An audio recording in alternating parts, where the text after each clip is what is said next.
How to unmute story on Facebook. Hello everyone, welcome to this channel. I'm Emily and I'm here to help you out today. So without any delay, let's get started. Now first of all, open up your Facebook application. Make sure that you're logged into your account.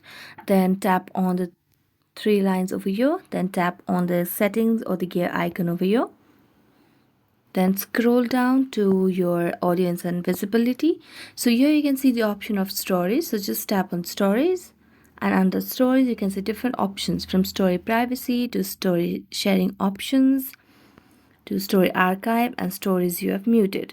So you just need to go to stories you have muted and you'll be able to see the profile that you have muted for the story. Now, if you want to unmute them, you just have a tap on the mute section or unmute section button beside their name and the story for that particular profile will be unmuted.